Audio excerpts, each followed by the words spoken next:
बड़को का जी मम्मी चाय चाय बनाओ तनी। मने वो के करे के चाहे तो तू करत रू।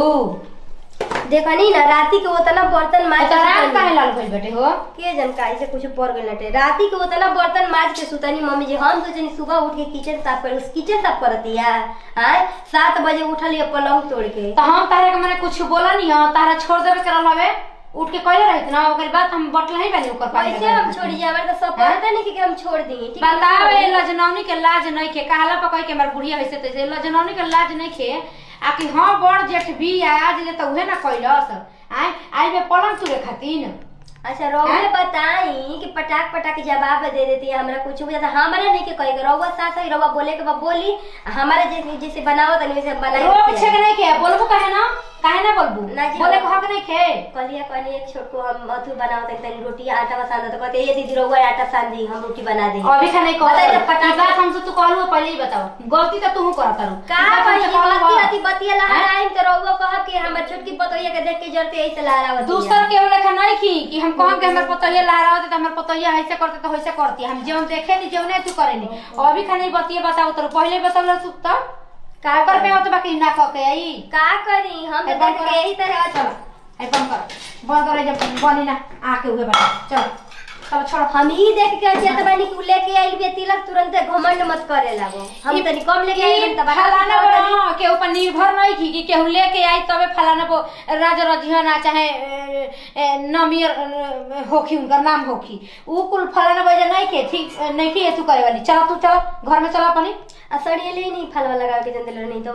अच्छा जाते दलिया दे चलो तू पहले तू सब बात के एक बात तू काम छोड़ा तू चल हम राखी बाकी हम ना पूरा कर देनी ना तो कहिन की का कहत रहे फलाना बाबू हां ना बोला के का मतलब का नहीं नचर बाड़ी नहीं के बोला जाता कपार पचड़िया ना लाज शर्म होइला ही ना के अपन मन से सन याद है अब एकरा के पहने का ये नहीं के वहां के कहिए देले बा ना कि तू खाली जन मन करते तेन पहना तब पहना जन मन करते वन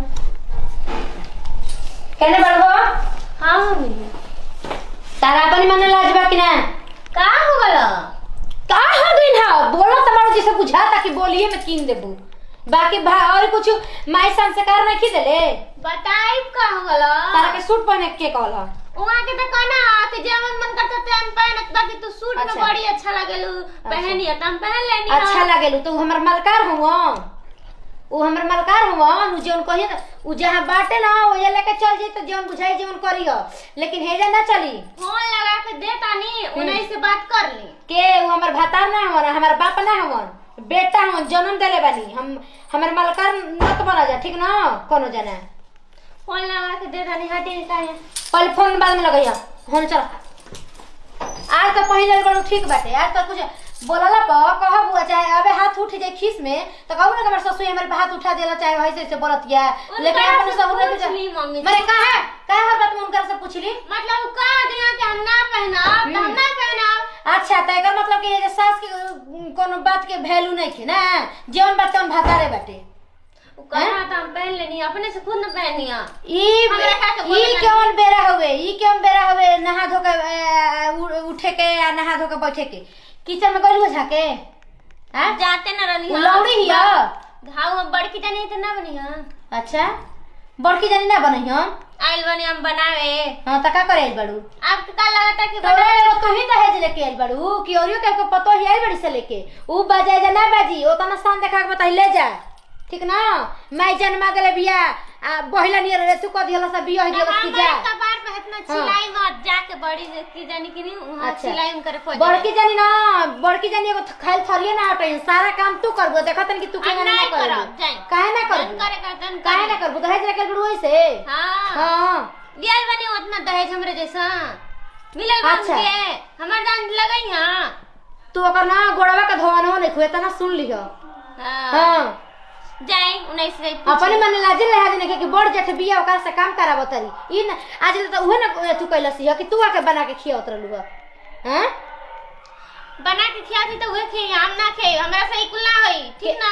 सारा काम तू करबी आई सूट खोल आ साड़ी पहिने बरा ना लेकिन सुबेरे हमरा के साड़ी में लौके के चाही आ फोन लगावो तनी हां फोन लगावो तनी उ हमर मलकार भइल बाटे उ हमर मलकार भइल बाटे रुक जा रुक उ हमर मलकार भइल बा हाय हाय हाय 2 दिन के लवंडी हमरा से हाथ ना सुट जबान लड़ाई हेलो खुश रह चिल्लाते मानिए था ना है तोर माई कहता ना बोलती रे हरे सुरता वाला माने हम तोरा के जन्म दे दिनी पोल पास के आ बड़ क दिनी बियाह शादी क दिन ताज मेहर वाला भेल बड़ नतिउ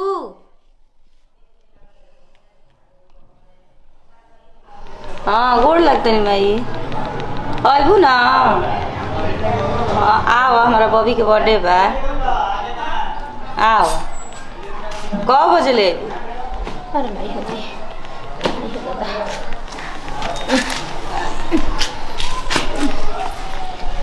अरे हाँ गोड़ दुखाता है ना वही है के कारण से भाभी होभी के माई ही है बुचिया के बर्थडे बनू तो ये कनी भाभी होभी के ले ले आई है बहनियों के ले ले तारीख के बर्थडे बा 13 तारीख के अच्छा अभी टाइम है पहले ही तनी आई लो तनी बाजार उजार करे के बा ठीक है का करे के बाद में चाची जी का हाल चाल बा का हाल चाल बताई हो कुल दुख है बा सुख है बा सब सपने बा सब अपने बा रहो घरे हाथना बढ़िया पतो रउआ का दुख सुख सपना हो गइल जी रउ त सब बढ़िया बा अरे का कहबू नहीं कि सब पतो ही आइल रहत का त पतो ही आई त सुख मिले आ जाता सब विपत्ति तो जिंदगी भर के दुख है बड़की पतो त कातना बढ़िया बाड़ी हाँ बड़की ना हमार बढ़िया बिया हो बड़की के गोड़वा का धोना में हो बिया छोटा की जी आ छोटकी राहुल को देखो नहीं छत पर सूट पहिर के घूमत बिना अरे सूट का अब एक बीता का पैंट पहन के घूमी हन हां वैसे घूमे ले ना नचर कनिया हो बड़की आइल बिया काटना रहन भतरी ही 77 जनलू सबके अपन पतो ही के तू कर ले वैसन बेटी पतो रहे सब तब ना बड़ाई करे आदमी हो हैं अबे बड़की पतो देखी कुछ दिन में अब आधा टंगरी के पैंट पहन के घूमी हन जनलू वो डांटी ले बोली ना का डांटे बोले के बाटे हो यही जे हमार बड़की पतो हो बिया कि आज ले हमरा से तनी तू ऊंचे आवाज में बात ना करले से ईठ का टूटा नहीं बिया दादा ना उनकर तो आवाज है ना आवेला बड़को के बहरी ओकरा नियर आ ना छत पर आवाज ले लौकी ठीके कहल बाटे आकि जब गुजारा करे तब बड़की गुजारा करे ओकरा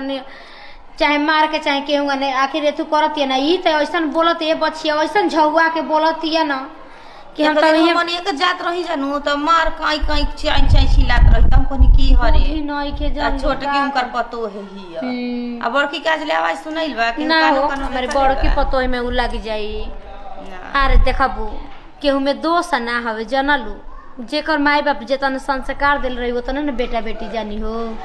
हां पढ़ल ना हिय आ पढ़ल हिय हो बही तब पढ़ल हिय हां 7 घाट का पानी पी के हमारा घरे में आइल बे जनलू मुंह में सब तो पहले ना सब देखले सुनले रही ए बचिया देखे सुने का त के ने के देख सुन के करत है पर लिखो रहताटे हे जे हम बानी है जे तू बारू हम जानत नहीं तोहरी मानवा में का चलताटे ना बाकी तनी अगल बगल से बियाह करे ना कहला कि पानी पिया छान के अपन जान के बियाह कइल जाला हां तब का करबू त नहीं तू हम त ये कहबे कनिया में कि अपन बेटा के बियाह करिया त एकदम जांच पड़ताल क के देख सुन के बोल बतिया के आए तू करी हो देखले रही नहीं का के देखले त रहबे करी हो का करबू दहेज लेके आइल बिया यही से ओकर गर्मी बा त बताव हो दहेज के कर पतो ही नहीं खेले के कपार पर चढ़ के मुततिया